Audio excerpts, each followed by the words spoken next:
excellent connection. We are determined to go live tonight on the Tuba Dylan Show. Welcome. This is the Tuba Dylan Show, live here on YouTube.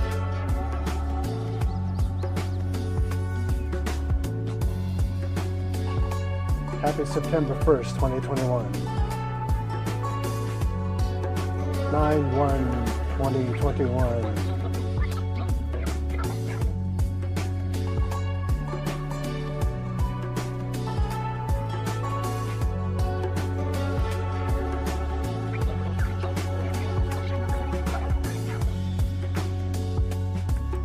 Good to have you here. Ask me anything here in the chat. Whoa.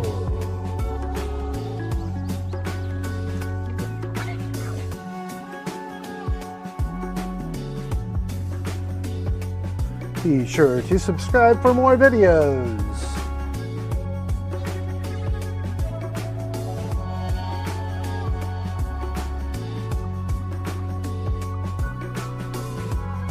Testing all cameras. Status.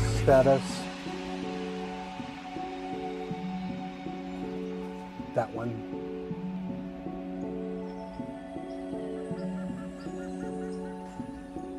Or back behind it. Welcome to my show, new people of the internet. We've come on earlier than usual, which is right at midnight. Welcome to the live show.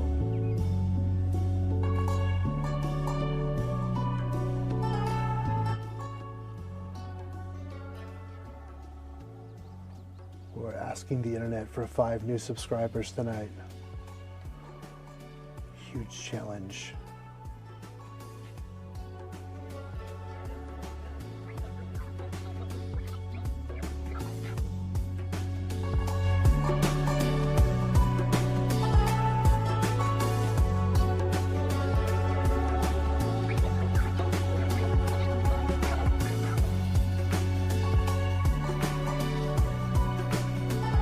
My studio of wonders.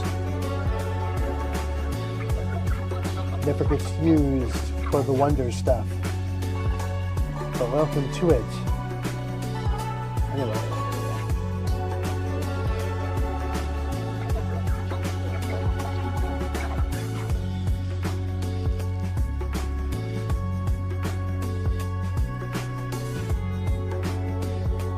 We're still here.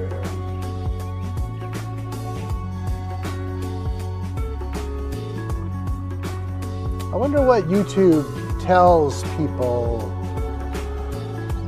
when it comes to the amount of viewers and things like that.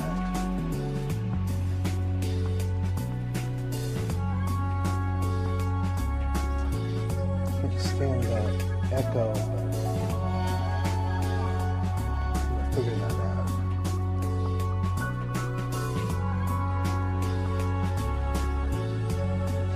We're live on the air at the beginning of September 2021.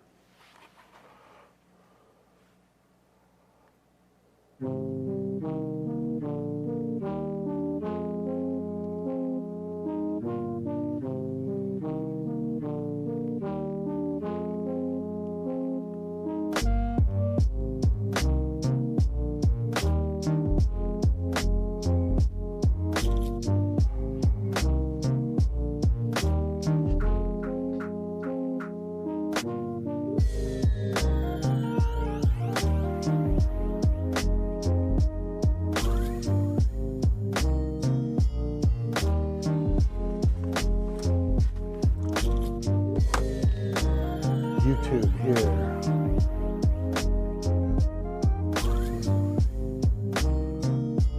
Zero viewers. I'm only looking at myself pointing at 0.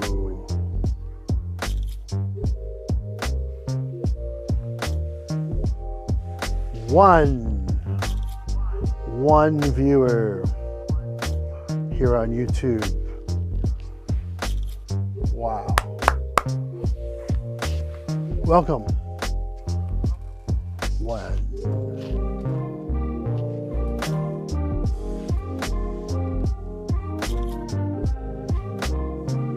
We're on the air.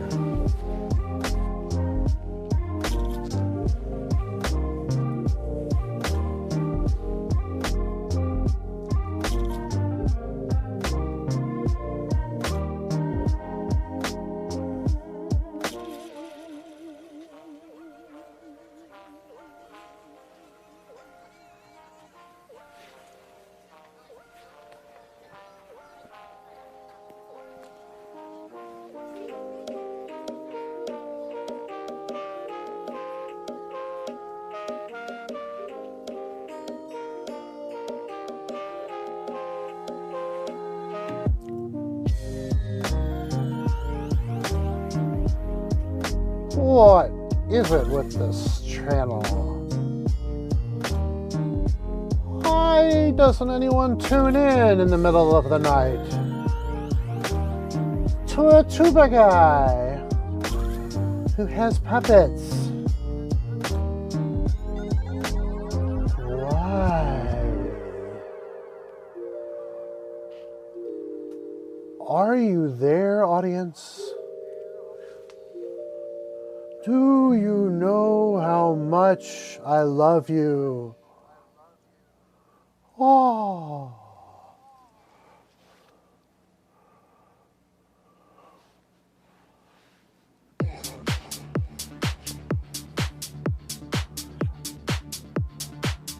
I don't really do ventriloquism. Just trying to get my son into it. Oh. Too much tennis elbow. Ventriloquist, how do you do that?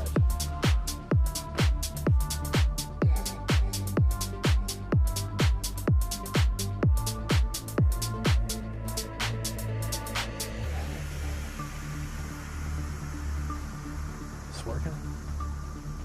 Focus, focus. Live stream. We are streaming live to you, people of the internet. This is the Tuba Dylan Show. Are you getting it out there? Can you hear us? Hello, people of the world. When I say us, I mean me and the puppets. No one's here. They're all asleep.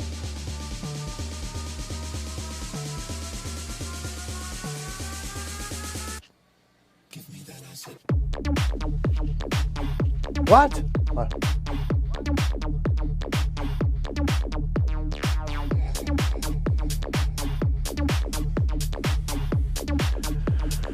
The music on my channel is from Epidemic Sound. I don't always endorse what it says or look at the right camera.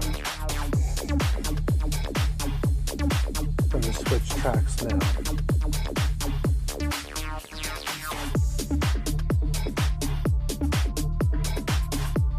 Pistons or rotors. Oh man, they're here. I gotta bring this down. Oh, this music's so bad. Sorry guys. Let's just try a different one. Let's go. We're gonna change the mood here. Oh, that's so much better. There we go.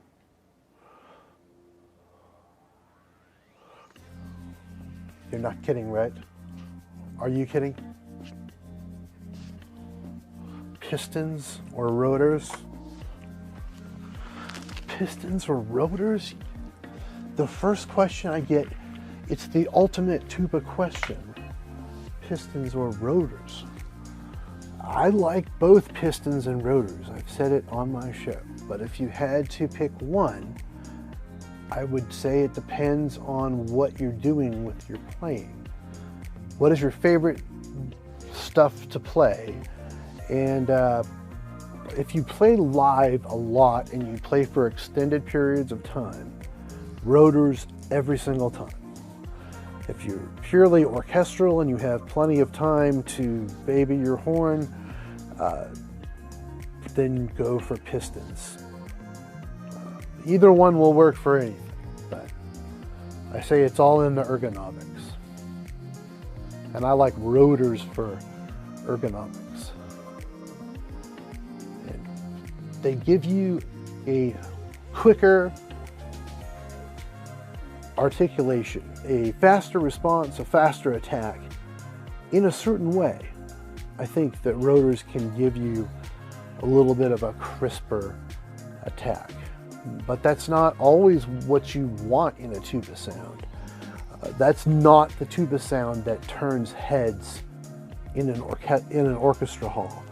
When you come in and just play a note, that sound would come better from a huge tuba, like a C, B flat, double B flat, but like a large bore piston tuba. I think makes the tuba tubbiest sound, which is why so many orchestras love that kind of tuba, and players, right? Because it has that tuba uba, really deep sound, 6/4 tuba sound. But rotors, I would pick rotors if I was someone who gigged in a lot of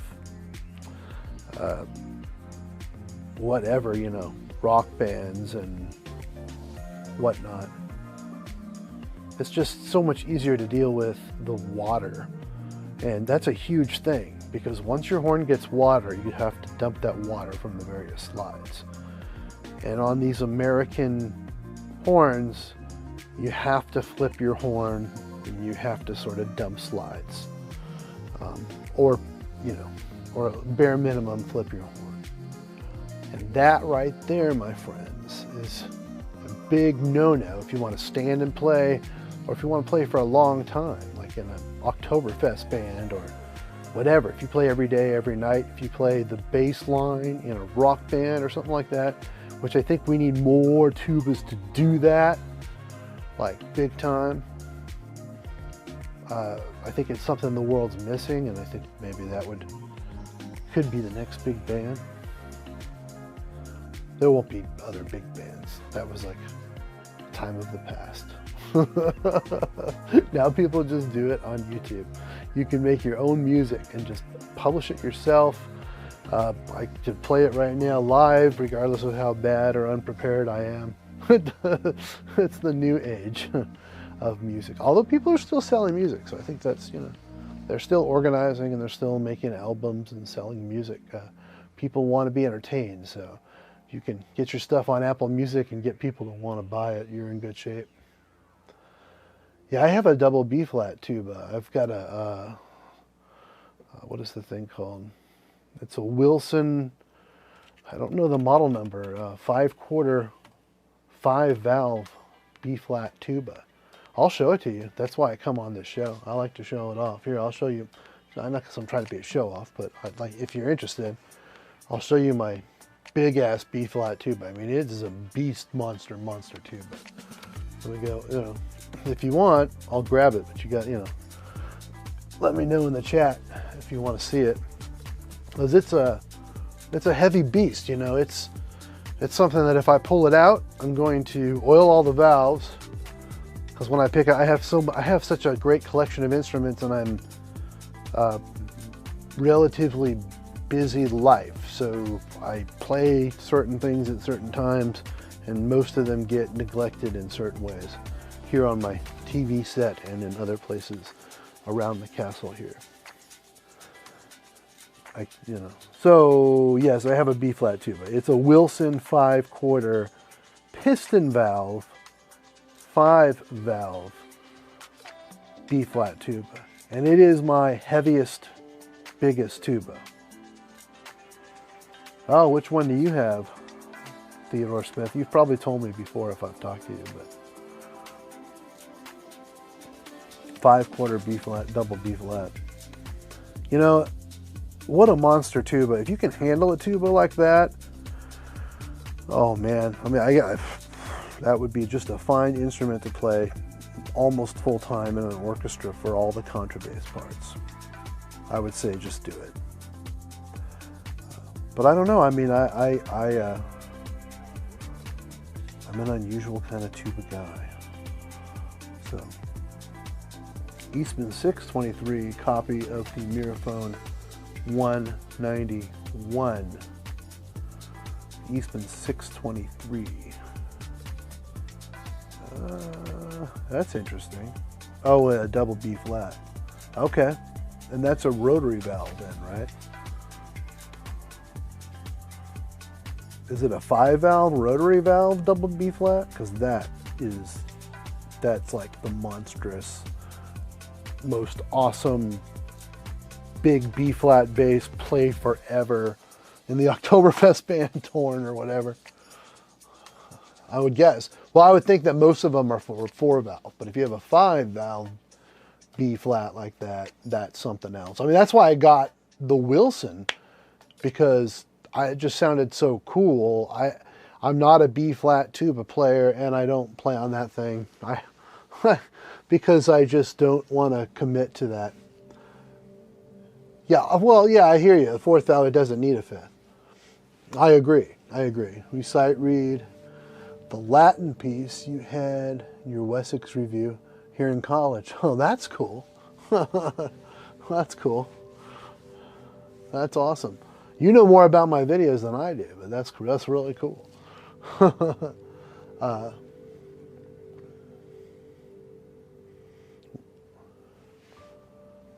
The Conservative Tuba.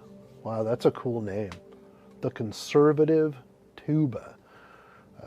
Well, I mean, I don't know if you want to get into it, but I would think, are you a conservative tubist in your musicianship and how you play, or are you conservative in other ways? In your political beliefs, and you happen to also play tuba, and you're identified with that? You don't have to answer that. This is not a politics show. I don't know. Anything with tuba in the name is cool to me. So that's why I want to ask about this, because you obviously thought that out, and it has tuba in it, and that's cool. Me, I didn't even think it out. Like, I joined YouTube, and I'm pretty sure I put in to be Dylan King, which is my name, and it was taken. And then I just thought, well, I'm going to just play a tuba video. So, and everything at that time was website based, so it was all one word and lowercase. So I just thought Tuba Dylan, and that was it. And that became my YouTube tag name. But it was just sort of an on the whim thought, like, Tuba Dylan. But now, I mean, that's if I stay on YouTube, that's who I am on YouTube now. So if you conservative tuba, I'll take a look at you later. If you're making videos and stuff, if I haven't subscribed, I'll subscribe. For sure. I'll tell you what, I love Latin music. I just love Latin jazz. Arturo Sandoval, I had a bunch of his records when I was a kid, and now I see these, like, this is a total side note, but he's on Facebook and YouTube and whatnot, and he's doing these short videos, and some of them during the pandemic. He said, I'm just going to keep making music, and he figured out a way to do it on his phone. You've got Arturo Sandoval with some app playing like all these parts in these new compositions where he just sits at his piano and his trumpet, and he just goes for it. Oh man, I would recommend checking that out. It's not like the best production value, but I just love that he has such a heart for it, and he just pours it out like all day long. It's so cool. It's so cool. And he's, I don't know, he's 70 years old or something. Well, it's good to have 3 people. Now, I thought if I went up at midnight, and I never go up that late at night, I don't even know what's playing in the background music right now. I'm going to bring it down a little bit more. But hey, I figure if I go on earlier, but I go on right at midnight, September 1st, it's going to pop up everywhere. Everyone's going to see this. Tuba Dylan. We got to go and see who this guy is. Tuba Dylan, like late at night with all this weird junk behind him. Yep, I have a double B flat, I have several C's and several F tubas, and I don't have an E flat tuba, but technically I do have an E flat horn because I have an E flat soprano cornet right behind me. So if you're trying to say that I have some sort of discrimination against E flat, that's absolutely not true. That's a great question though. I just wanted to say, hey man, appreciate the grind as always. Tuba Dylan, late night powerhouse, stay well. Hey, thanks Chandler. Well, thanks dude. Yeah. We're talking tubas tonight or whatever you want. Like I like talking about anything, but I figured I'd come on tonight. Everybody's asleep, and when my life winds down, sometimes I can wind it up very randomly here on YouTube. So, but hey, my plan is here to hit 3,900 subscribers. If you do that, YouTube sends you something like 2 cents. It's very exciting. And they also continually scan everything you say on their channel and add it to their ultimate internet database of everything and anything that you ever were. Like, so when I'm live right now, everything I'm talking about, all the tubas I'm talking about, somehow it has a way of tagging those things into this video. It has this artificial intelligence that's happening these days is off the charts. I'm sure you guys have like cell phones and stuff like that, and you're just talking about some random thing, and then the ads pop up on your social media or something like that on the side of your emails or something, and it just knows. It just knows everything we say. So hey, we're live here giving the internet all of the secret information about our tuba collection.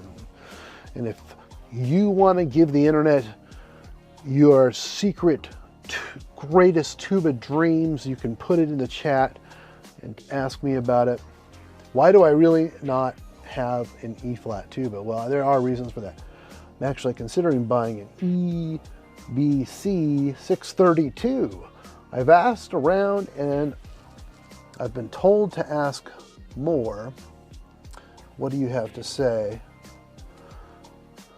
Love your work, keep it up. Sweet, Mr. Bug.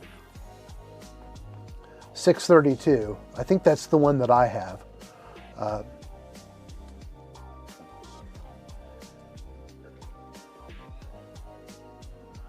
I got mine at Dylan Music, which is great. The guy Matt Walters who designed it is the guy. Sorry, I'm looking away right now. I'm trying to see if I can. I've got so many cameras here, so. You guys, if you've never joined me here, I've got the world's craziest live one-man tuba late night talk show studio that sometimes, well, it seems to work okay. I just never get in here, but this is it. So, and this is you, like YouTube is here. You're on here. You're there. As you hit how many people are watching, it changes. So if I had 1,400 live viewers right now and another person came in, it would say 1,401. Think about that, Jack. Yeah, and I'm set up here. This is a camera where I can talk to you guys from the questions, which is kind of cool. Ask more. What do you have to say?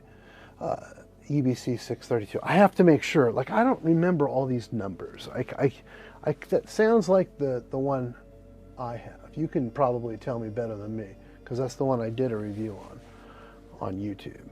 Eastman. Let me see. I'll just look at my phone right here. The phone can give you all information for everything. Eastman 632. Yeah, okay, so if you're asking me about that horn, that is like one of my favorite all-time C tubas ever. That tuba is super great. That's right here behind me. I have that tuba. Let me switch. I'll bring out, let's see, macro, Thunderbolt display camera.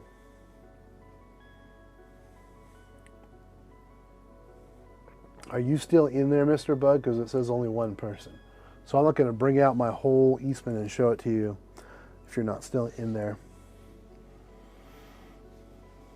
But yeah, that's a great tuba. For anyone watching later, the Eastman 632, that tuba there. There are so many stellar things about it. But the number one thing I'd say is just the sound, the surprise. Oh, nice, you're here. Okay, well I'll show you. I'll pull it up. Yeah, hold on. Let me grab it. It's right behind me here.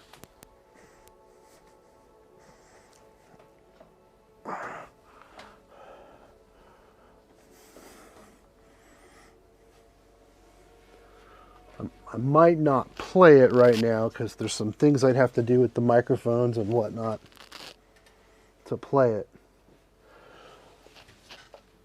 But I'll hold it up on this camera here. This one's pretty good for being able to see it. This horn has been one of my just all-time favorite all-around horns because it's got so many good things going for it. It's got so many great things going for it, really. But the main things are the small bore size. I think it has a relatively small bore size, so almost a 3/4, definitely 4/4 tuba bore size, which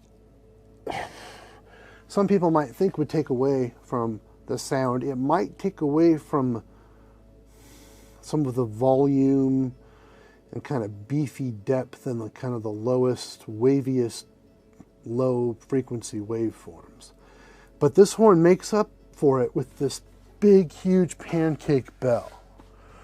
This bell, I mean, it just kind of smashes out at the end and kind of goes flat, but it tubs up the sound. So you have, I could say, the dexterity of playing with a small bore horn with just super fabulous valves these tubas have. The Eastman, whatever they do, they're known for ergonomics and certain things in their craftsmanship. And the valves are like, other than the valves on my York Brunner, and I wouldn't even say these, I mean, these are easier because they are shorter throw. So these valves are unbelievably great. Unbelievably great for a piston tuba.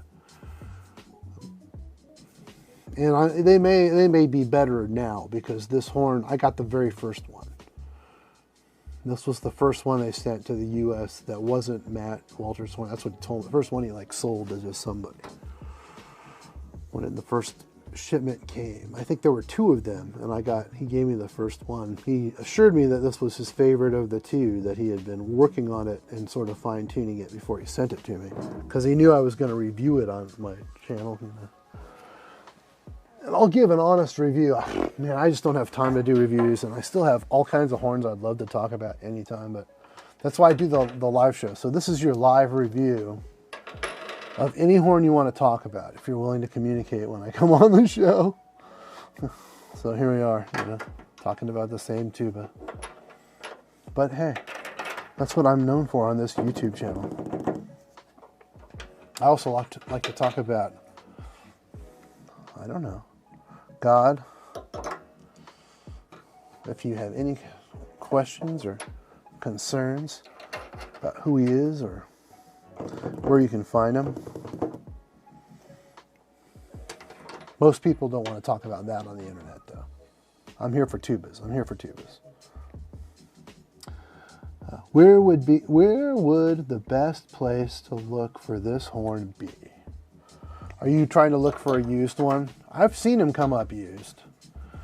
Go on TubeNet. I saw one that came up used not too long ago. It may still be for sale. This would be a great buy. I don't even want to tell you what I paid for this horn because I don't think it would be fair. But I did get a special deal. So but I know how much they go for. And if you could get one of these, even a used one, if you get a used one for 5K or even a little less, I mean, so these days money's not worth that much anyway. So to have tangible, valuable things like a musical instrument that can actually entertain, it's priceless in a way. I think you can get new ones from Matt Walters at Dylan Music. I think you can probably get new ones of these from some other tuba distributors as well. I think there's several Eastman distributors in the U.S. that will distribute this horn. Who knows? They probably made a lot of these. You know. The horn's not perfect. There's some things like all horns have quirky things and wear-in things, and like this horn, I wish the first valve slide was aligned properly. It's really hard to get in and out. In some ways that's a good thing, but if it was nice and slick, I would probably just keep my hand on it all the time and use it for intonation. It's not really needed with this horn. But if I did have it, I would push in a little bit on a few notes. But I don't need it. That's one of the funny things about tubas too. You don't really need to ride slides to keep things in tune, but it helps. So if you have the opportunity to do so and you're willing to put in that kind of work with your horn, you're going to get better results out of it. But I think you can pretty much do it without too much of that. But you're going to need to do it.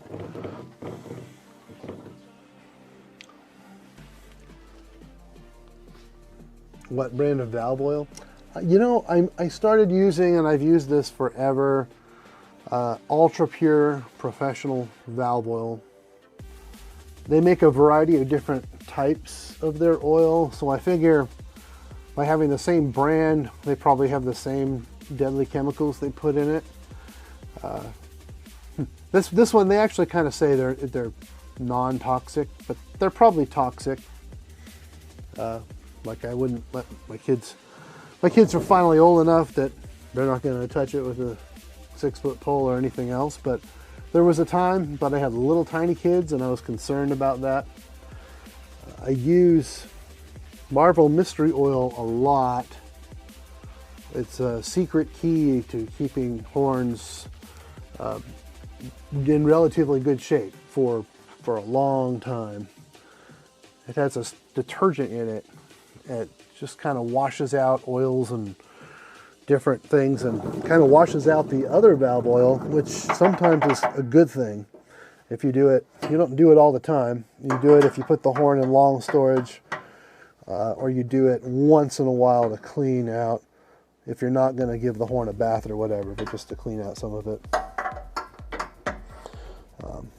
But I adore this horn. This is an absolutely enormous instrument as far as what it can do. 0 people. We thought we would have millions tonight. I mean, come on, people. We thought we would have millions.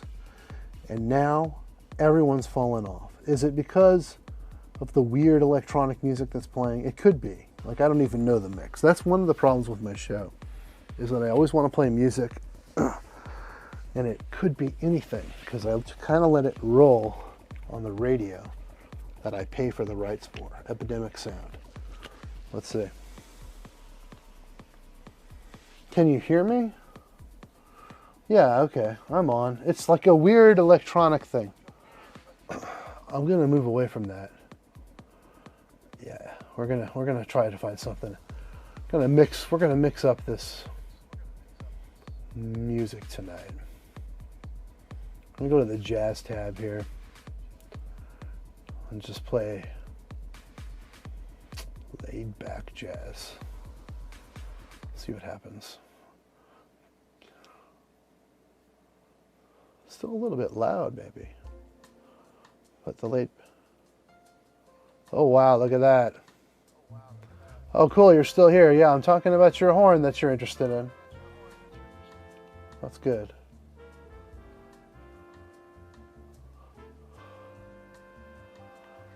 That's different. All right, that's fine. Yeah, well, that's cool. This horn is just super duper. If it's my favorite all-around piston valve horn, because of the sound and because it really can play in tune, and you can play all over the place with ease. But like I said, there's different compromises. Some of my horns don't have the super tight valve tube tolerances. This horn is actually made pretty darn well. Excuse me, I don't mean to curse on that, but pretty well, like considering, like just to emphasize, you would. But there are some quirks to it that aren't perfect. Like, for whatever reason, they didn't lacquer this fifth valve cap here, and it's kind of been tarnishing it ever since I got it. And I don't really touch it, so that's just weird. But I've had very expensive instruments, like my Miraphone 291, the double C rotary horn that I have.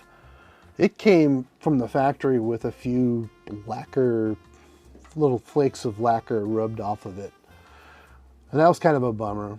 But my York runner came damaged, and I kept it because it played so great. Yeah. Hey, what's up, Trent? Dude, my favorite YouTuber. Oh, man. I love it. I'm a big fan of Trent Hamilton. He's my favorite. He's the man. Well, how's that going out there in New Zealand? You're still making content, and I just love it. That's funny. Yeah, Trent's cool. I like him. He's, for whoever, yeah, so everyone here knows him, I guess. I don't have anybody in here. 6'3". Oh, are you 6'3"? Then we're the same height. We may have been the same build at one time, but if you are 6'3", you're looking like you slimmed down more than me. But I'm 6'3". Yeah, like I'm a tall 6'3". Like, we'll get the shoes on, and I'm definitely a 6'4". But yeah, I'm 6'3". Brass players, I mean, there are more men that play brass, so. If you're 6'3", then you're a big fan indeed. Well, that's right. That's right. That's right. Yeah. I'm 6'2", lost an inch after. Oh, the spinal. Yeah, you know, Trent, my wife, she's been down with some really bad spinal problems. I say it's her L4, L5 vertebra. And, I mean, you could see in the x-ray that her spine is bent. We don't want to do surgery, but boy, she's had a tough time of it. Sometimes she can't sit at all. Sometimes she doesn't want to walk. And she's just usually she wants to go and do things, and to see her in pain is just terrible. She's got a really painful back problem right now. And I think that can happen to anyone. I mean, just the simplest injury. For tuba players, for example, it's probably more dangerous. You probably have a better chance of getting back problems because you're holding these huge instruments and spinning them around and stuff. Too awesome. I ended up having fusion L4 and S1. Yeah, see, yeah, you had fusion. 5 surgeries. I empathize completely. Yeah, Trent. Like, honestly, my mother died from complications to back surgery. Her 5th back surgery, when she was 63, she had a pulmonary embolism the night after she had the surgery. Like less than maybe 10 or 12 hours after she had her surgery. And that was it. I mean, she had a complication that happens with surgery. Yeah, it was a bummer. That's how my mom died. And so my wife's got pretty bad back now too. It's sad. I mean, we have a business together. She has an Instagram. You should check it out, Trent. I don't know. It's a little cheesy, but it's cute, and my wife is absolutely gorgeous. It's modern_minimal_mini on Instagram. modern_minimal_mini. I always have to pitch it. I always pitch my wife, so because she's so cool. Modern. I'm gonna put it down. Minimal. Mini. I wonder if I put the @ in front of it, if that ever... I don't think this actually does a link on YouTube. I don't even know if it works that way, but let me see what happens if I do that. You probably have gone there, because I always pitch her.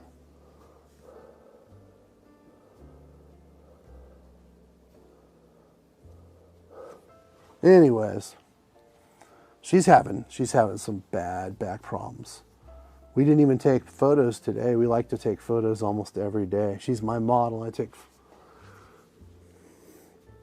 Photography is like my favorite artistic endeavor. I love music. That's and just have been blessed to be around and with music for most of my life. But my favorite thing, for some weird reason, is getting behind a camera and taking a good photo.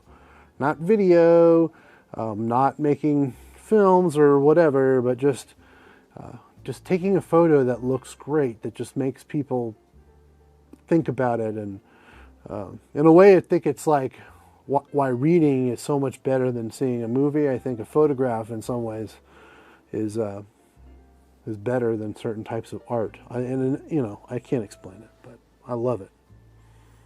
So, well, I mean, yeah, you're looking good, Trent. You know, you sound good. Like you don't look like you're in as much pain in your videos. I could tell you were in pain in some of your older videos.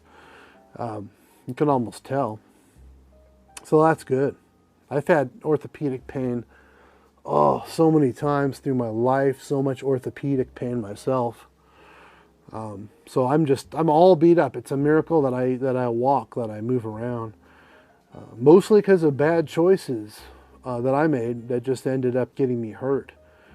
Being clumsy or prideful, you know, just wanting to do something that I probably shouldn't be or couldn't do. Straining a little too hard. And sometimes that's all it takes. One bad judgment and you could be really messed up from something. Heroin's a really great way to lose. I wouldn't say that. I would say if you want to lose weight, heroin's a good way, but heroin's also a really good way to get killed. Just for the record. You'd be definitely better off smoking crack to lose weight. You probably have less chance of dying from it. You know, although you'd eventually end up homeless and maybe dying of an infection or something.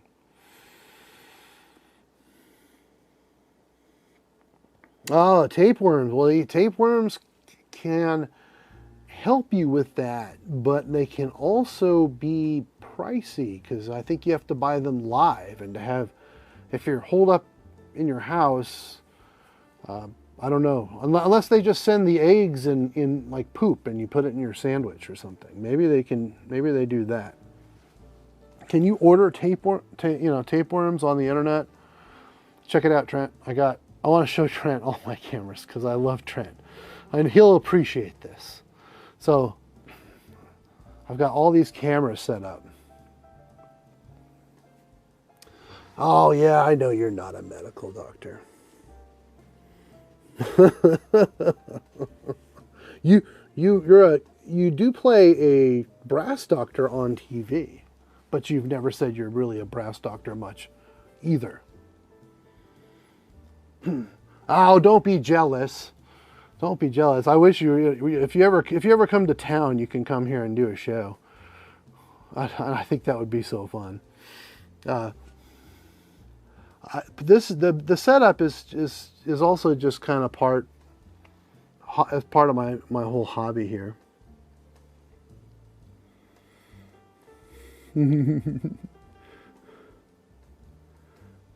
Yeah, the row of tubas, man. It's so cool.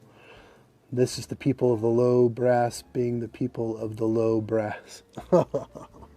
Well, Trent's not just the low brass. I mean, you know, he plays euphonium and all that, baritone, and but Trent can play everything, and he plays everything great. Well, my favorite thing about the Trent Hamilton channel, and I'm doing this just to embarrass him because he's listening, but I absolutely mean it, is his absolutely fantastic playing, and also knowing as when he plays this stuff that he probably hasn't played it much, if not he's sight reading it. He's just got a really nice sense for music, and he can play all these different instruments, even the worst instruments. Like, he really does try to play it well to show you like the difference, and he plays these things pretty well. I just like his playing. You even got the subscribe sign in the background. Yeah, I'm as red as beetroot. Time to change the subject. Yeah, change the subject. Yeah, I got that. I've got what I call the puppet camera. So here, I'll show you the puppet camera. I've got a camera above my head. It's named Mo because I have, I don't know if you've seen it. I haven't brought him out too much, but because I've got a Mo from the Three Stooges puppet. And if I switch over to that camera, now it's not the best focusing system, so it takes a minute, but we can bring Mo into the shot here. Let's see. Bring him up pretty high. It's sometimes a little tricky to find the spot. Oh, hey, Trent. This is Trent Hamilton, the famous Trent Hamilton from YouTube. Is he watching your channel, Tuba Dylan? Yeah, he's watching. He's watching right now. He's totally, I think he totally knows you're there. Trent Hamilton, the guy with, what, 75,000, 90,000 subscribers or something? The guy who makes you look like a nobody, like you really are. The guy who tries to take your fame here on YouTube. He thinks he could just come on YouTube and take your fame away. Trent Hamilton, he's watching your channel trying, I bet he's trying to get tips. He's trying to get tips on how to beef up his channel and have better production value, because he thinks that's going to make everything better. I know that's what he's doing. Trent is here as a spy. Hello? Oh, I've been found out. Oh, I've been found out. But that was my. I am such a terrible puppet master. But it's just part of my plan for my crazy place here.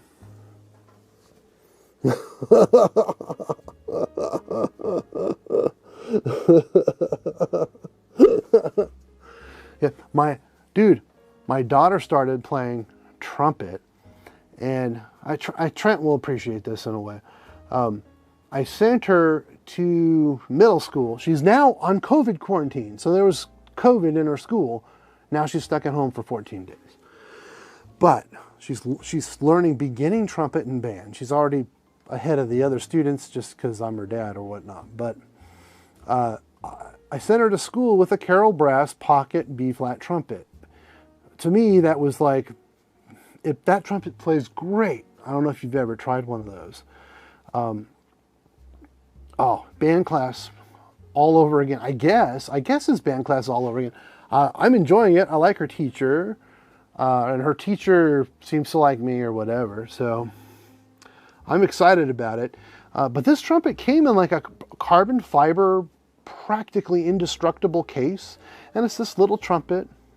And she's at school, and the kids were all looking, and because they all have their band rental trumpets. I think there's one or two kids that I think have actually their own instruments or their parents' instruments, which is cool. And she's got this Carroll Brass B-flat that I gave her. Carol Brass sent you one to review. Staggered. Even smaller than the pocket trumpet and plays great. Oh, the really small mini trumpets. Yeah. You know, man, I'm sure that horn is great. Now, I wouldn't want my daughter to be playing that in beginning trumpet. The full-size B-flat pocket trumpet is really a full-size trumpet other than the sort of tight wrap to it. And they have a beautiful finish on it. It's the brushed brass bell for the whole one-piece bell. And then the rest of it's regular yellow brass. But it has a red brass brushed bell. It just looks gorgeous. And it plays great. It plays in tune. In some ways, it's kind of fun to play because it's closer to your face and it just kind of vibrates your cheeks off, you know. But I thought that would be a perfect one for her to play there as far as not getting it messed up. Keep it in the hard case, you know. Wouldn't it be nice if we could afford tubas in middle school? Yeah, I mean, I was a blessed man. I got my first tuba when I was in the 9th grade in, I guess you call it junior high at the time, but middle school, whatever you want to call it. I got my first professional tuba, a Miraphone 185 5-valve tuba when I was in the 9th grade, way back in 1989.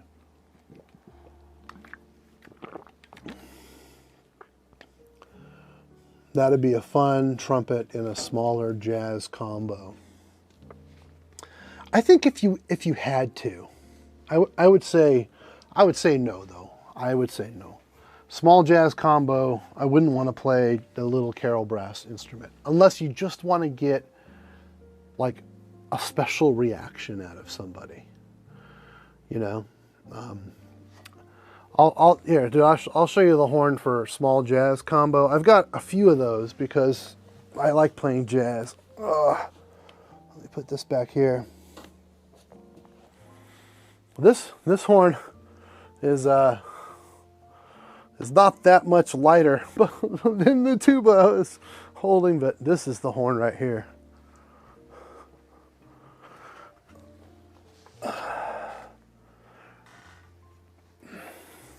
This is like as heavy as they come. And this is like the jazz combo horn right here. It's very heavy though. I mean, this thing is unbelievably heavy. I wonder if I can show that on, let's switch to my favorite camera, Trent. I haven't even been on my favorite camera, so switch to that Sony here. It's getting kind of tarnished at this point, but look at this thing. The thing about the small Carol Brass B-flat is it's very bright, and it's right in your face. If a small jazz combo, you're going to be amplified, and even maybe not, but if you're the trumpet player, you don't need that right up in your face. You want to be able to hear other instruments. So this horn is a masterpiece right here. That's a masterpiece. So this is the Monet Ajna heavyweight B-flat trumpet, and it's got a custom mouthpiece made to fit this receiver specially. Fits pretty well. Now this is a little bit of an unusual Monet. So most Monets are made with their own special receivers, especially these heavy Monets. And so the mouthpiece screws right in flush. Now this particular horn, the guy who had it built it to have a regular mouthpiece receiver, or a mouthpiece receiver that will receive any standard trumpet mouthpiece. So that Monet mouthpiece that I have for it is actually, I don't know if it's going to focus on that or what. That's my A7 III that this is on. Oh, look at that. Look how thick it is though around that. Look at that. This one fits real nice. I don't want to play it because it's going to go through the wrong mic, and I don't have it all set up to play it, but and I'll probably sound crummy on it. It's not even oiled up. But yeah, this is the jazz horn. Oh man, small jazz combo, and switch to the other angles here. Yeah, like.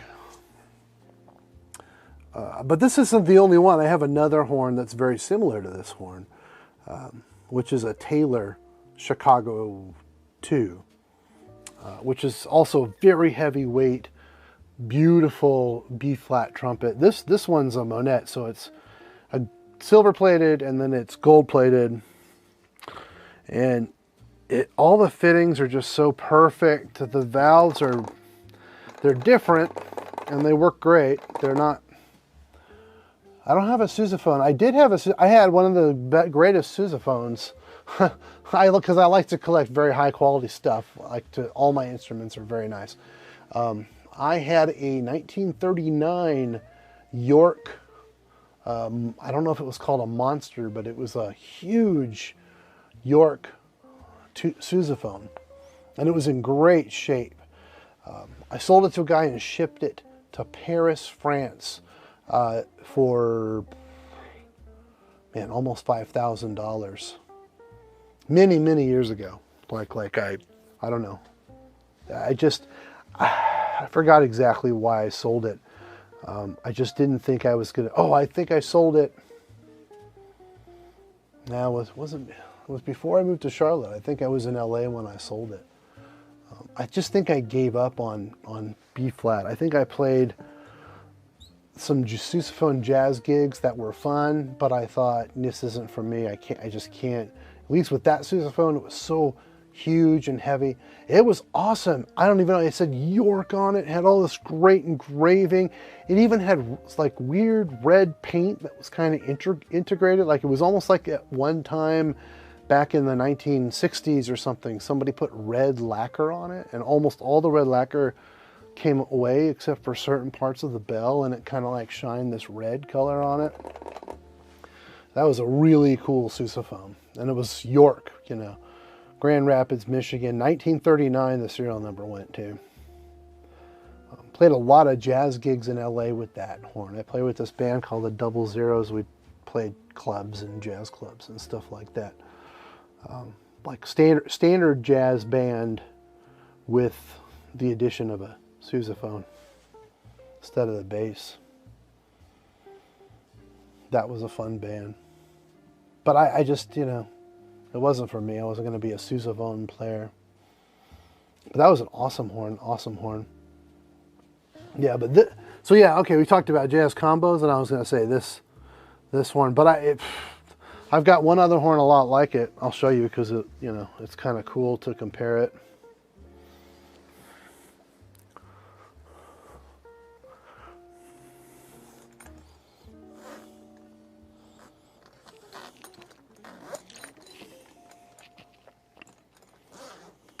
I'm over here unzipping this case. This is my fanciest trumpet case, the Laredo Torpedo case. It's like my indestructible trumpet case. And inside of it, I've got a Taylor that's very similar. I don't have the mouthpiece in there right now, but I'll show you. It's very similar to this Monette as far as a jazz horn, but more of the kind of horn that you would use as a soloist. I mean, I guess you could use it in a big band or whatever too, but let's see. There we go. Bing. So look at that. Here's the Taylor right here. Let's hide my face. And that's like a brushed kind of antiqued lacquer. It's the Taylor Chicago. And then there's the Monette there. They're both really heavy. They're just so heavy for trumpets. They're just really heavy. I bet Trent would just love to get his hands on these guys and take them to town. But no, I'm not going to send you one of these. Oh. Ooh, bang them together. First football game was last week. Halftime show was good. The Souzas have a solo. Well, hey, the sousaphones should have solos in every single song. And really, if you don't have a solo, who cares? Because you're playing the bass. The bass is the most important and brings everything together. Right now, my school has me placed on a con. Well, cons make great instruments. So, yeah, so this is a Taylor. It's a little different than the Monet, you know. It's very, very high quality as well. And this one, the mouthpiece is actually cooler even how it goes on. I don't know if Trent's still watching. Hey Trent, are you still watching? I'd pull the mouthpiece out and show you. It's pretty wickedly cool. I mean, this mouthpiece works great with this one, but this is a standard Monet mouthpiece, so you don't get a flush connection. But Andy Taylor, he made me a custom mouthpiece for this one. Nice, dude, check this out. You gotta see this mouthpiece. Okay, I'm gonna disappear again for a second. Let me sit here. I think I've got it right at the top of this Laredo case.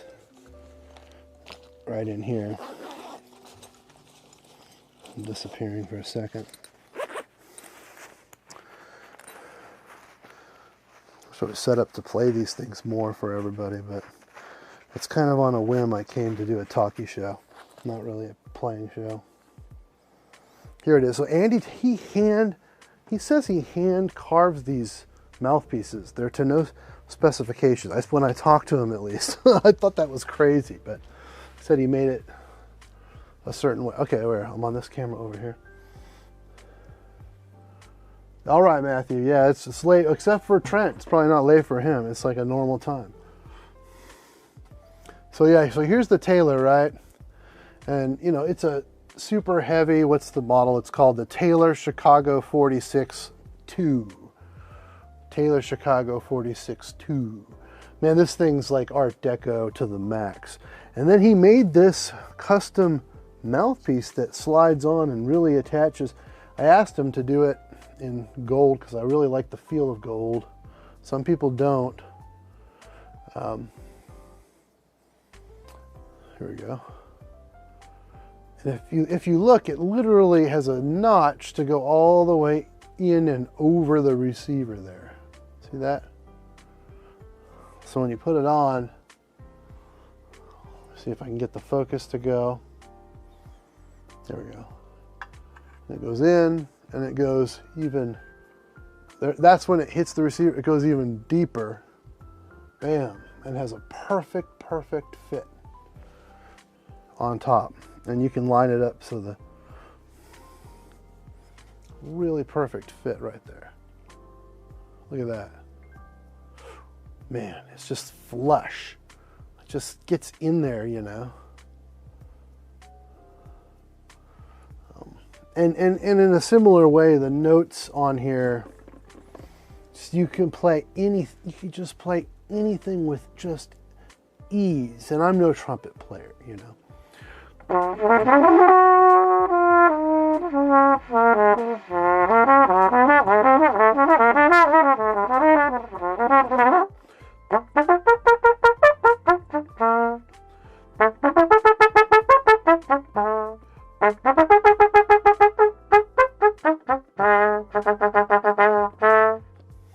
It probably sounds terrible. Sorry, it's the late at night, haven't played a note, and I'm playing it through this lapel mic. It probably sounds terrible. Yeah, you would think this is so cool because you can play so soft, like you barely touch the vibration, and like the mouthpiece picks up your vibration. And then you can just, I mean, you can scream as loud as you want. You almost don't pick up as much sound back behind it as the people on the other side, you know. But you can do really smoky stuff. And you can really the low register is super easy. Everything's kind of easy, and it's easy to just hit the notes, just spot on, direct. It's, you know, hard to explain, but there's something about these heavy horns that's like that. Yeah, Taylor is like super great. I've got one, well, I have two other Taylors, so I'll show you my other two Taylors. I think you'll like this, Trent. Look at this. Let's see, you're looking at my butt. Oh man, it just switched.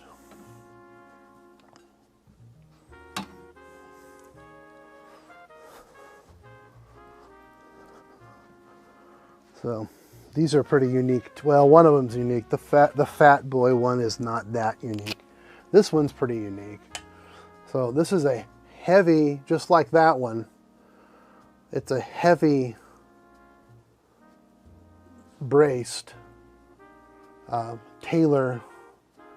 I don't know if it's a Chicago model. I don't know what they would call it, but it's a C trumpet. That's kind of unusual to have a heavy jazz C trumpet. I don't think there's a ton of these that anyone has really made. I know that the Chinese companies have some cheap ones that are kind of like this. But this is an Andy Taylor. But it's in C. Heavy braced. You know. Now, one thing about this trumpet, and I think that he was built this way purposefully, but in order to hit an A440 frequency, you literally have to have the horn all the way in and the right mouthpiece. There's no room to go anymore in the intonation of this horn, which makes me nervous when I've tried to play it with music with other people or whatever. Yeah, right on, man. Well, good to have you here. I hope to see you soon, my friend. Come and visit sometime.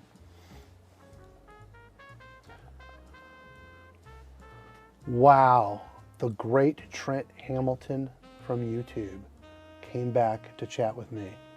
Oh, I know, Mr. Bug, he's gone. That's sad, but now we have 3 people, so. But yeah, we had the great Trent Hamilton, and I had to show off. I just, because I know he loves these instruments, so I pulled out all these instruments and showed off.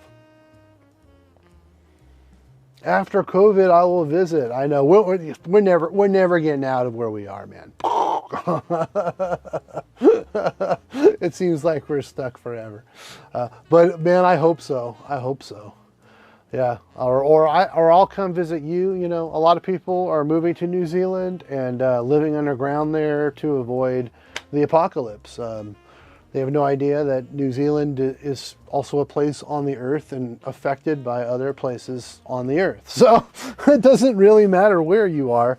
And that's that when it comes to the apocalypse. It's Ivan. Hey, Ivan, how you doing, man? Another one of my favorite YouTubers. Ask Ivan. Although I actually know Ivan in real life. I've actually met him and shared social space with him. Yeah, many times. My trombone friend. Well, it's good to see you. I was like, oh, a third person came in. We're working on 3,900 subscribers tonight, Ivan. So you know how that is. It's hard to get subscribers here on YouTube. Cool. I'm glad you're doing well, man. I'm gonna put some of these horns away so I don't damage them. So I'm just gonna like hit a different camera angle so you guys can see something different while I'm putting them away. So I was showing off my horns, Ivan. You came in kind of late, but Trent Hamilton, if you ever look on YouTube, this guy Trent Hamilton, he's got really cool videos. And he came in and he was chatting with me. I know you're subscribed. I'm just saying, you're a computer guy, right? Can't you write a special program and like set a computer to make thousands of fake YouTubers and have them all subscribe to Tuba Dylan without getting arrested? I mean, I'm sure you could probably do that, right?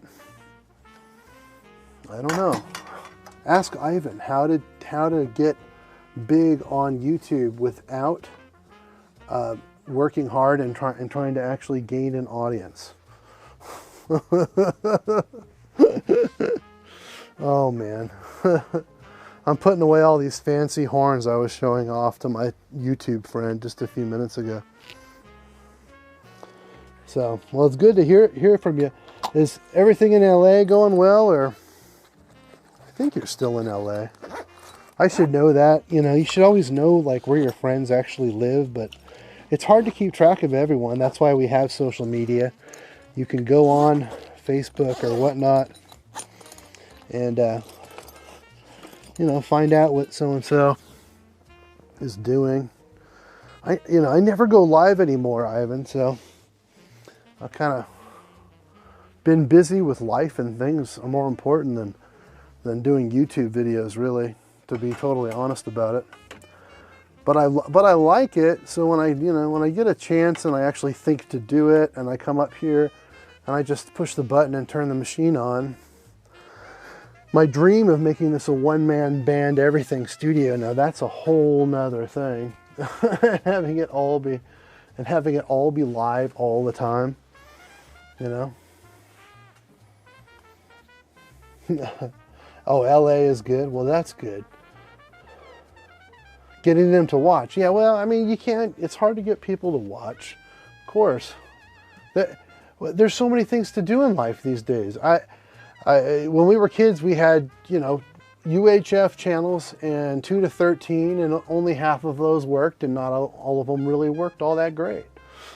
But now, I mean, even if you don't really pay to subscription services and stuff like that, boom, you have so much choice. I'm sure you could go on YouTube right now, even though it's like after midnight on the East Coast, after 1 o'clock, and there's a ton of other people doing live videos on YouTube right now. Like I mean, probably 15 other tuba players that have 10 cameras that are doing the same exact thing that I'm doing. PBS, man.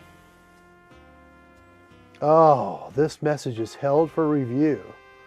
Studio Envy. Oh man, I think YouTube tagged you, Ivan. What did you write about? Show or hide. Oh, PBS? Well, what does that mean? PBS, isn't that a...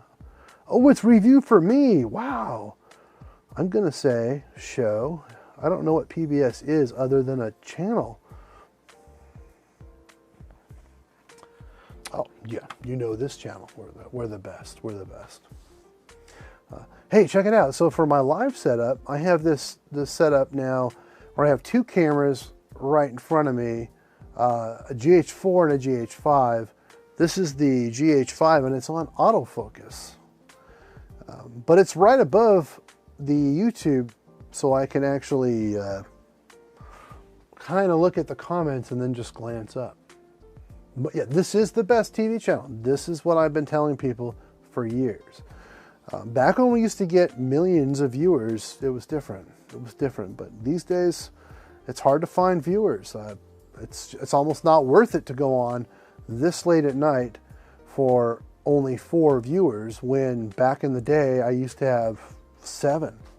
I mean, you know.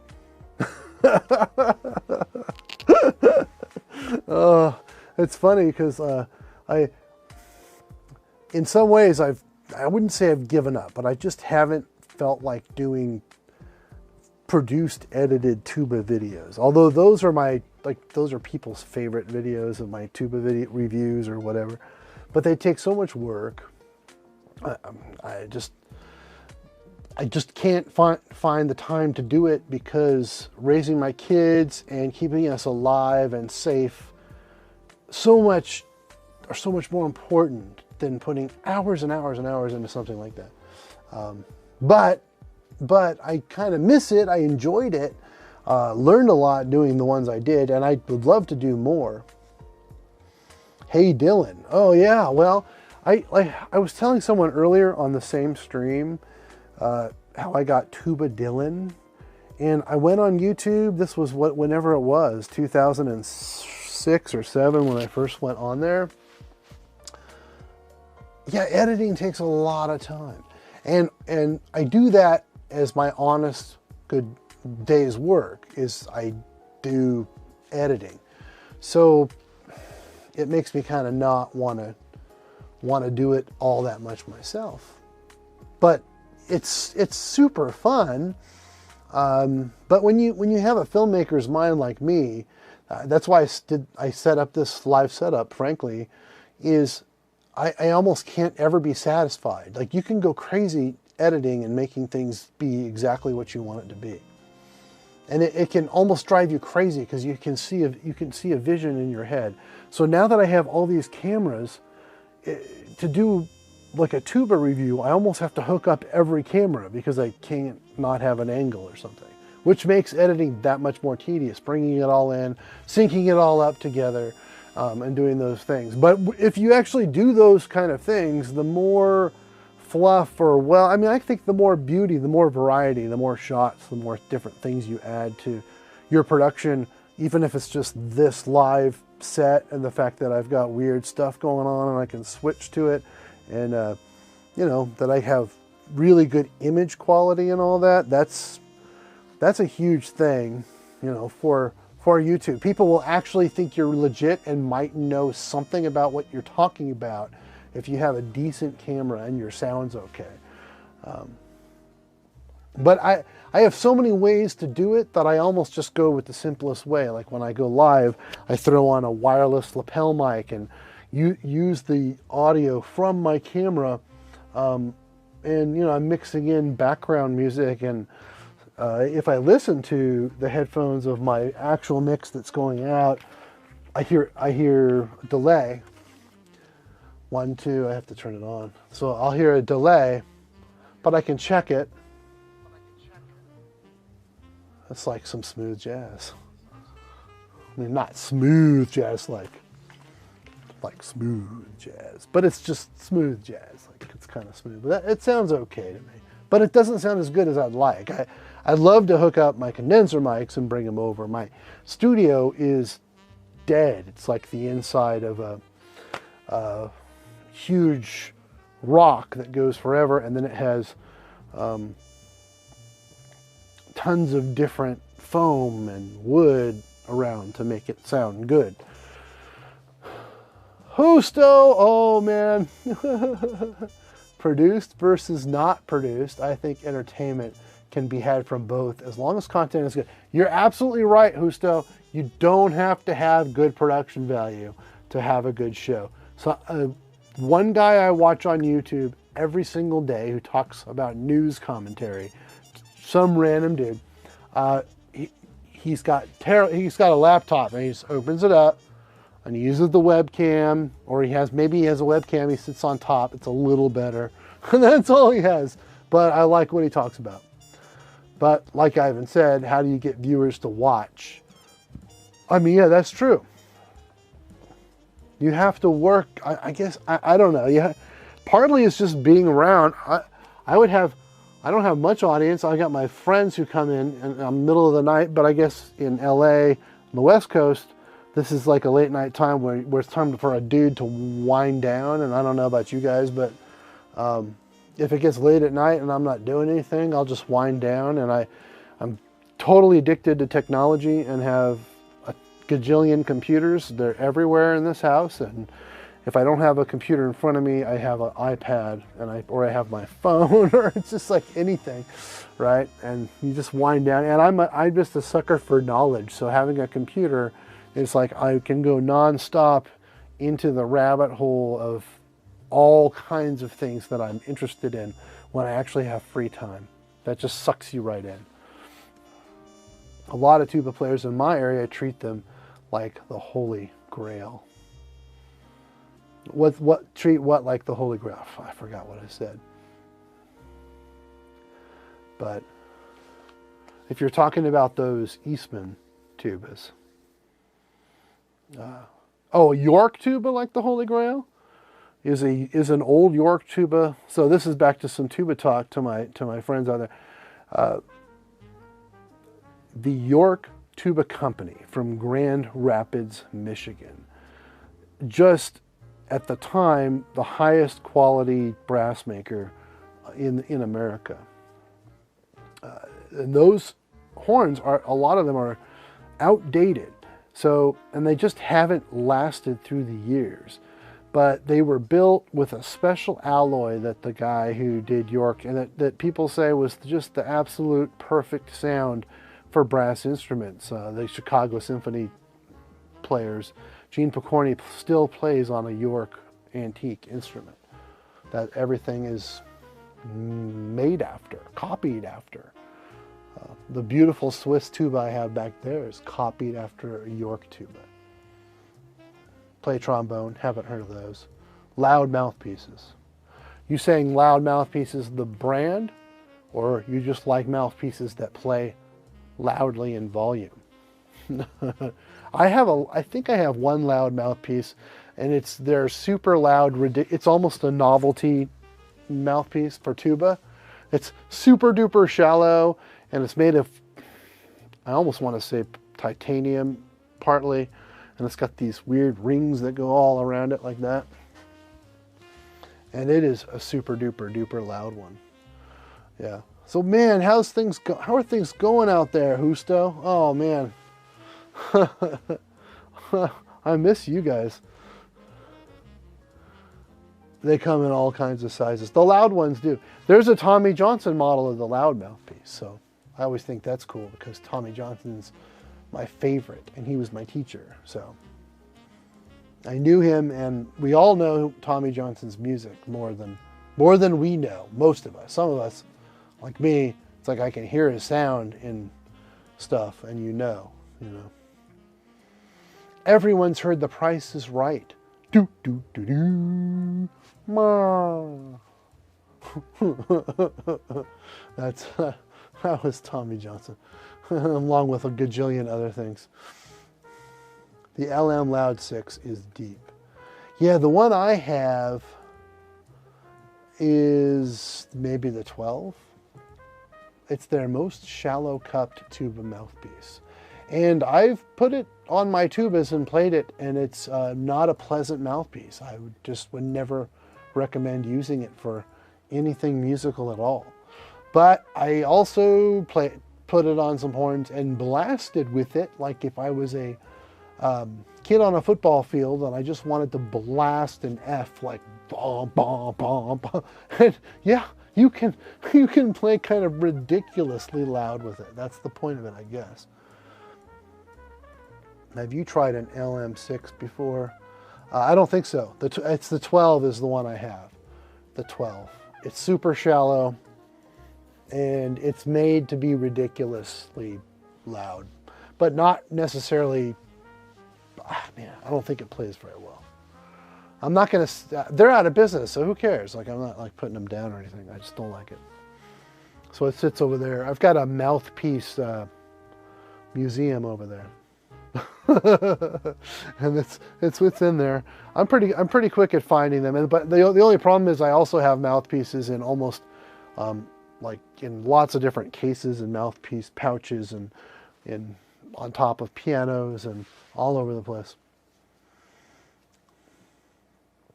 The LM6 is amazing. I wouldn't doubt it. I wouldn't doubt it. Yeah, I love experimenting with mouthpieces. I've got several new ones recently. I got 2 different Mercer Barker pieces. Yeah, Husto, how's life, man?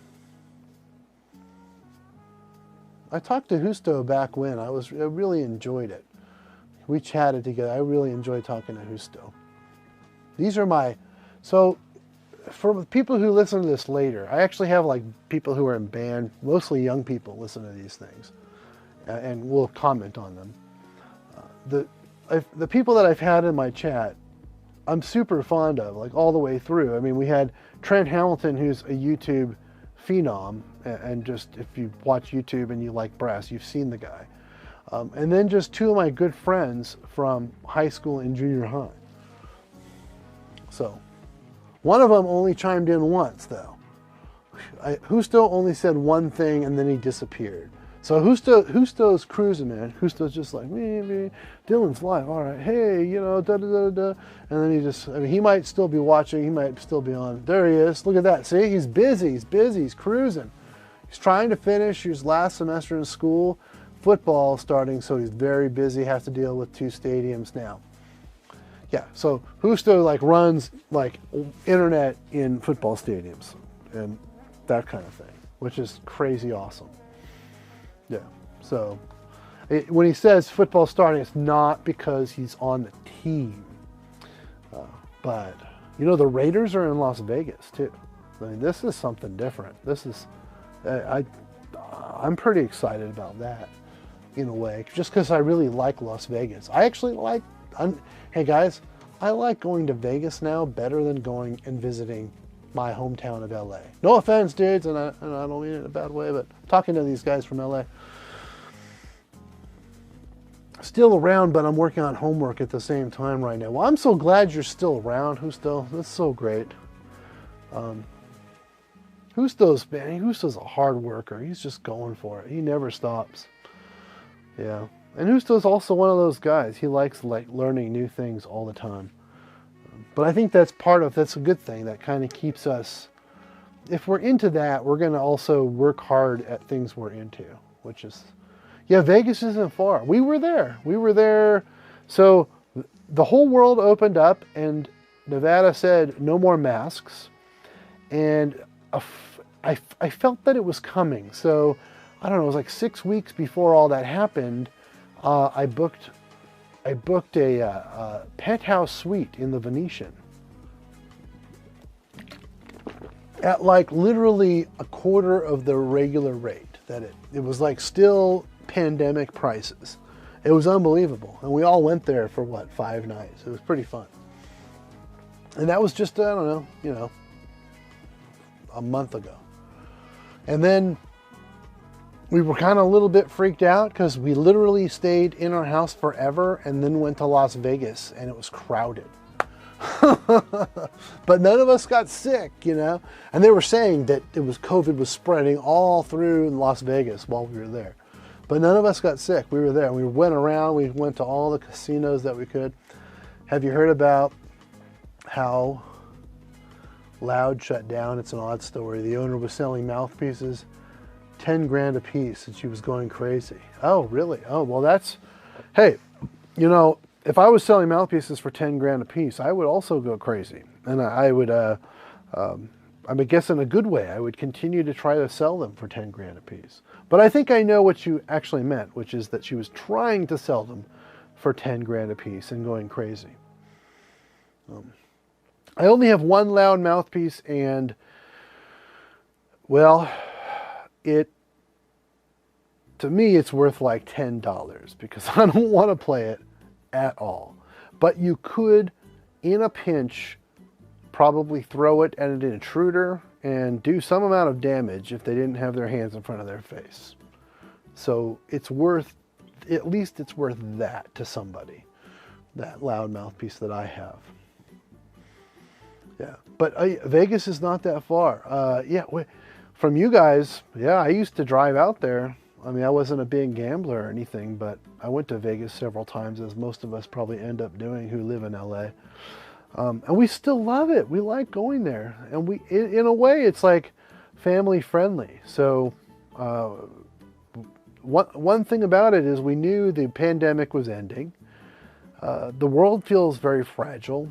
Even flying for us was strange. But we got on that plane. We wore the mask the whole entire time. And flew out to Vegas with no tubas. But I think we did see a tuba or two in Vegas. Not a tuba player per se, but just tubas in different art and different places used that way. The 12 is more for sousaphone. Yeah, well, that makes sense. It's meant to be loud and it would go into a small bore sousaphone. Yeah, if I had to play the 12, I would probably play it with one of my smaller C tubas. Yeah, definitely not my big double B flat. That would be crazy. That would be nuts. Yeah, these guys are trombone players in here, so I don't think they know what I'm talking about, tuba mouthpieces. See, trombone players have smaller mouthpieces, which are less effective in throwing at intruders than tuba mouthpieces. Of course, trumpet players and French horn players, even worse. If you're a trumpet player, a French horn player, and all you have is a trumpet mouthpiece to throw at someone, you can do damage, but you have less likelihood to actually knock someone out with it. But I wouldn't throw a mouthpiece at someone if I liked it. So that's why I think the loud mouthpiece is a good choice for that. Yeah, I mean it is aim dependent. I got you. But a tuba mouthpiece, some of the ones I have are a really heavy chunk of metal. I mean, compared to a trumpet, I think that I could throw it better and more effectively if I was really in big trouble. The 3 and 7, sweet, great sound, awesome range. Yeah, so you must really be into those. And if you have them, I guess you have collector's items, because those mouthpieces are gone now. I guess they're collector's items. But if you have them, you probably can sell them on eBay for a profit. That's how it goes with some of this stuff. I think a tuba mouthpiece is harder to aim. Oh, man. Well, Husto, yeah. Well, yeah, trombone's the sweet spot. You're a trombone player. You're always going to defend throwing your trombone mouthpiece at someone's nog if they're running at you in the street. Would be more accurate than a tuba mouthpiece. But I beg to differ. I think maybe because you're a trombone player and because you know the weight and the feel of it.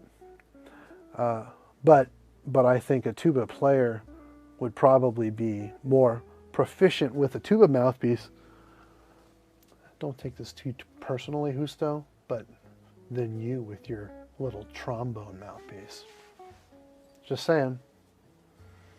Just saying. But yeah, okay. Trombone, I know, is the sweet spot for you. So my little robot camera just beeped at me, meaning that something in it died. I think it's the side-to-side motion.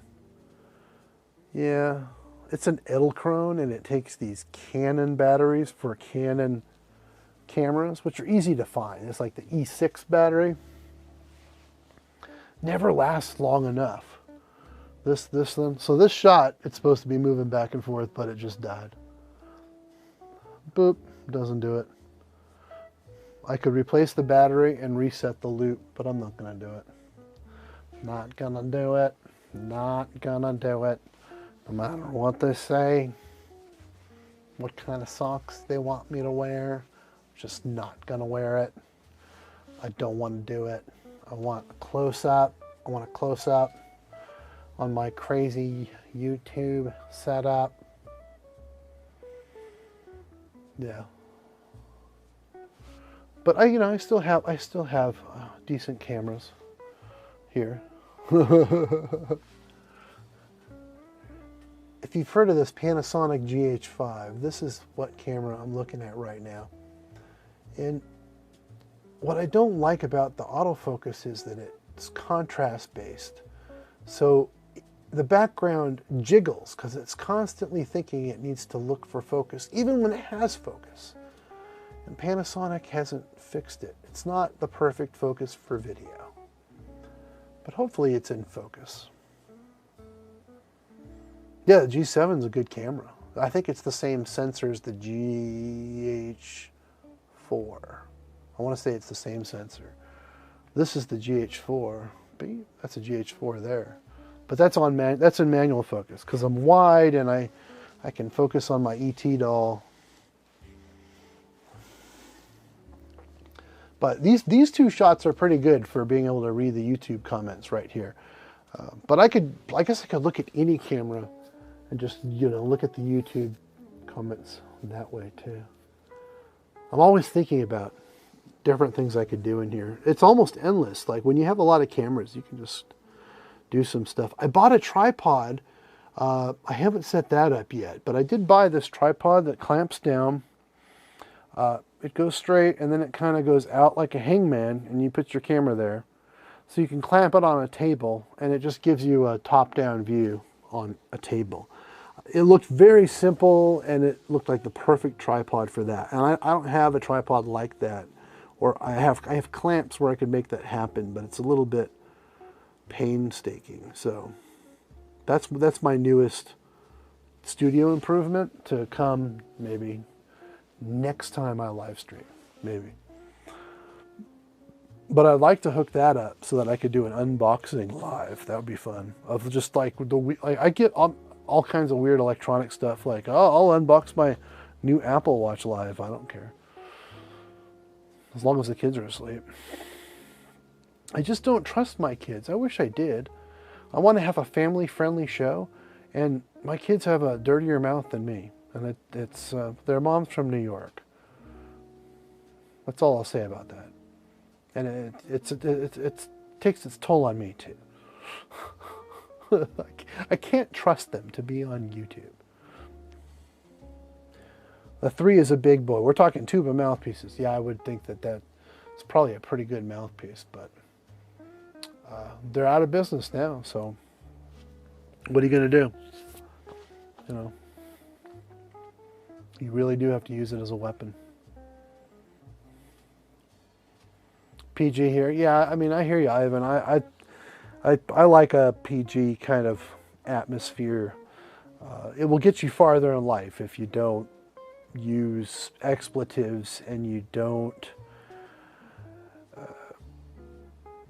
we also try not to profane the name of God. That's important here, although everybody messes up and everybody swears and does certain things. But the 3rd commandment, not that anyone keeps it perfectly, is I won't take God's name in vain. So try not to use "Oh my God" or "Jesus Christ" as any kind of exclamation. Or some people use them as like kind of swear words or filler words. That's important here in my family. Kids are 17 and 20. Ivan, it's unbelievable. Well, my kids are 11 and 8.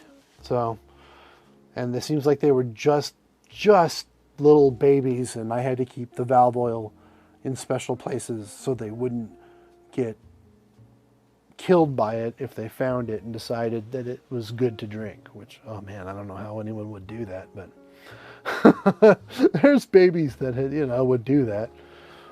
Hauser's the company that took over Loud, and they're still in business. Yeah, Hauser makes Joel Selzman-Berger's mouthpieces, and I have one that I really like, the Symphony No.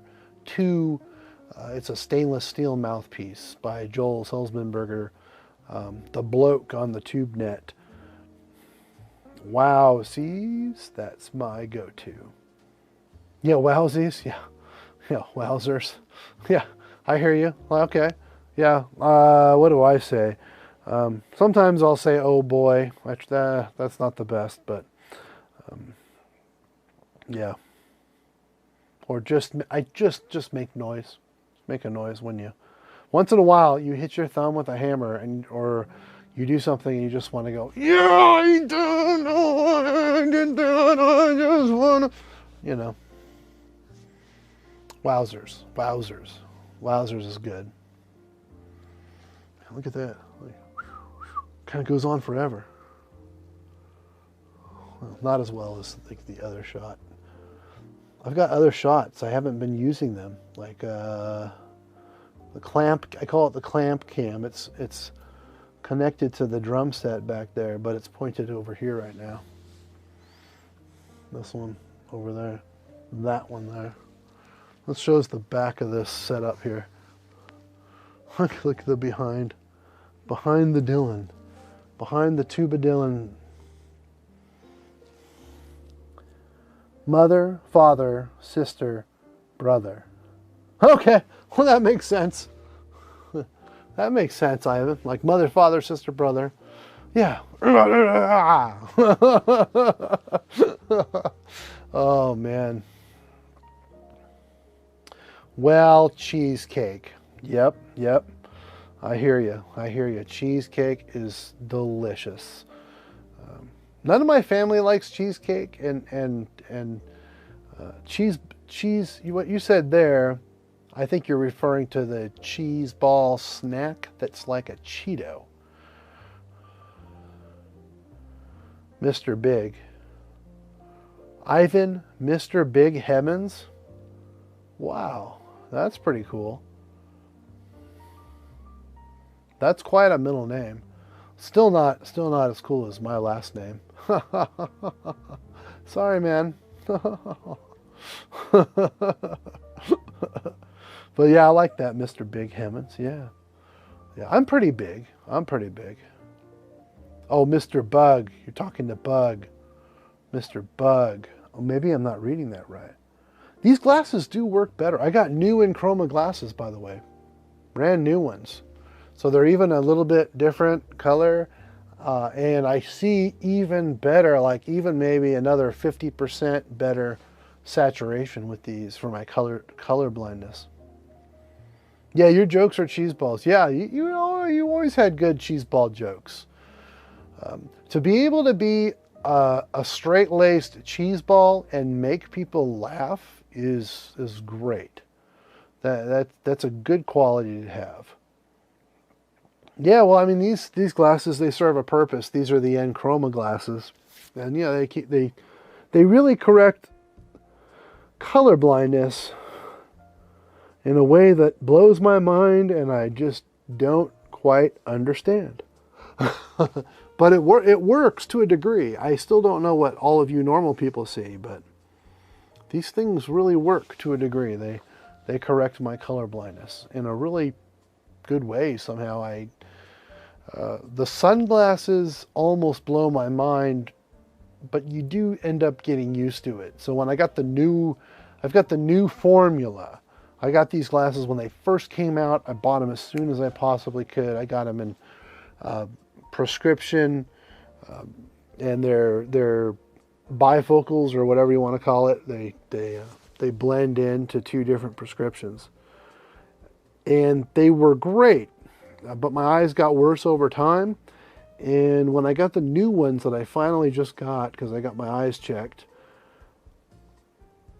I almost can't believe it. I put those sunglasses on and I drive outside, and just the amount of color, the red, the blue. I look at these cars, I just stare at cars like I'm just driving around.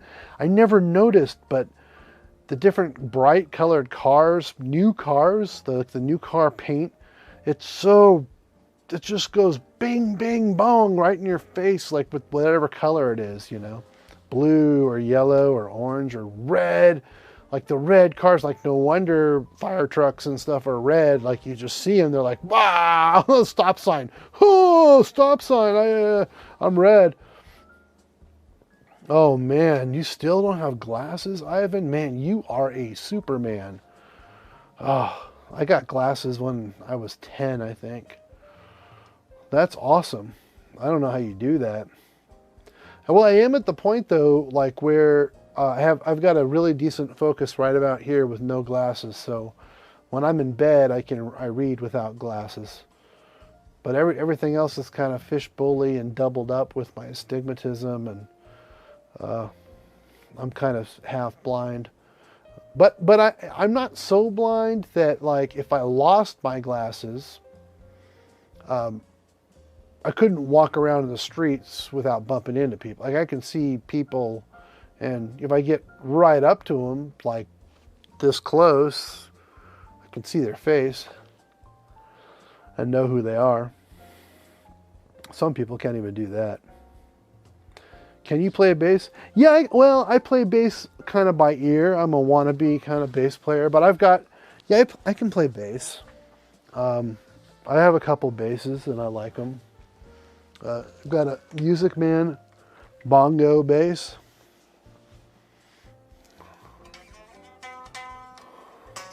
It really is in dire need of new strings and a setup. And I haven't put new strings on it because it so needs a setup right now. It's just too buzzy. But this is just a standard 4-string bass, but it's got really nice pickup combinations because it's got the humbucker and the single coil hook pickups, and they're all like super active, like 96. It's got like 2 9-volts picking them up. Like, so you can really get a lot of pump and a lot of sound out of this bass. And then I've got a really, really unique bass, super weird one, which I just love though. This bass is like a 1983 Lotto Falcon 2. And this is made by this guy, and this is just an absolute incredible bass. It's fretless, so it plays like a little bit like an upright bass. Like, but you know, it's a guitar, so it's not. It doesn't have the curve. The fretless will, I mean, an upright bass will have a little bit of a curve, so you can. But this is a guitar. But it has a sound that's like that, and it has this crazy array of variations to the way the pickups work, and to some distortion or something that makes it kind of sound real punk rocky. It's got all kinds of knobs that were put in to this handmade fretless bass, and it's like a full-on 5-piece neck on it. Look at that. It's pretty cool. And it's fretless. What I like is that it's fretless, so you can just play it by ear and you just can move along. Yeah, I don't know if Les Claypool has something like this. He didn't make a ton of these. This guy Lotto, he made guitars, he repaired guitars, and he they were made for heavy metal people, I think. It was like that was his crowd, was heavy metal. But whatever reason, this one is fretless, and I got my hands on it, and it's super great. And this one is set up nice, and it never doesn't play in tune. I mean, of course, because it's fretless, but it stays relatively in tune, being that I rarely ever play with it, you know. But it's super fun. I think there's some videos of me just messing around with it that everyone hates on YouTube, because I'm not really playing anything melodic at all. I'm just like jamming on it. But that's the bass I like the most, is that guy. That's a pretty great one. I'm switching different stuff around. I'm getting tired, so I'm probably going to wrap this up pretty soon. I don't like it when people say that, because then everybody's like, I'm going to leave, he's wrapping up, oh, I'm just going to leave. Well, you know, I say I'm going to wrap it up, but you never know. You never know, maybe. Maybe I'm going to come back to life and be able to talk about tuba mouthpieces in high school for 6 hours. That's not going to happen. That's not going to happen. But yeah, Les Claypool, man, that guy's a fun guy to listen to. I would not want to listen to Primus for very long. That's just me. Like, it's something to listen to and go, wow, someone's actually doing that and playing that. You too, Ivan, man. Dude, every time I talk to you, it brings back like really good old memories, and I think you and I are kind of peas in a pod in certain ways, and we're both kind of nerds, and we like it that way, and we're glad. I like knowing my nerdy friends from forever ago, because nerds are the best. I'm not bringing that up because like I like you because you're a nerd, but I know you appreciate that. We're all nerds, and it's good that the nerds still get together from time to time, that you guys come in here. And like Husto's over there studying and just like listening to this YouTube stream while he's like reading his stuff for school. That would be fun to jump on a call. I don't know, there's all kinds of things. People use these different medias to call each other. I've got like FaceTime. I guess maybe you can do it with Messenger. Can we stream a Zoom session with the three of us? Yeah, I think we should. Yeah, we can do that. Well, you want to do that right now? I could probably set that up and go off YouTube Live, and then we could all just see each other. You guys still want to try that? I'll do that. That would be a fun thing for me. You want to set that up? Statistics, that's what I'm studying. Oh, wow. You want to set up a Zoom stream? How do you get, let's set a date. That's better. Let's do it sometime. Yeah, I hear you, Ivan. Yeah, you guys want to get on a Zoom call? What's today? It's now Wednesday. I don't know. We could try for tomorrow night. Or Thursday night. Either one. I'm not really that busy right now with work. I think I'm going to get a show to do probably on Friday. And I don't work Friday night and Saturday, but I'd be happy to Zoom maybe Friday night. Yeah, we're always here on Friday nights. That's my Sabbath, so I don't work on Friday, Saturday. But I'm happy to hang and talk to friends. But I could do tomorrow night too. Yeah. Either way. What do you think, Husto? What do you prefer? Friday or tomorrow? We'll work this out right here live on YouTube. All you people who watch this later and have like tuned in to this live stream that I leave all my live streams on YouTube. I see these guys planning a Zoom call at the end of this at the end of this stream. Yeah, maybe tomorrow, Husto. I mean, I don't know. You guys are both friends with me on Facebook, right? So just like message me and remind me. Like let's like message each other or something and set it up. But yeah, maybe tomorrow night, you know. Yeah, that sounds good, man. Anyway, this has been the Tuba Dylan Show. And I'm saying goodbye to my buddies that are watching. And we're going to be signing off for now. Love you, Husto and Ivan. And it was fun coming on here and reconnecting with you guys. So, peace out. Love to you. Shalom. All in the name of Jesus Christ. May you all have a good night. Peaceful evening. Husto doesn't have Facebook, but we have each other's numbers. I think we do. Yeah. So yeah, we'll try to hang out tomorrow or Friday or something. All right. So love you, dudes, and we'll talk to you later. Bye, internet world.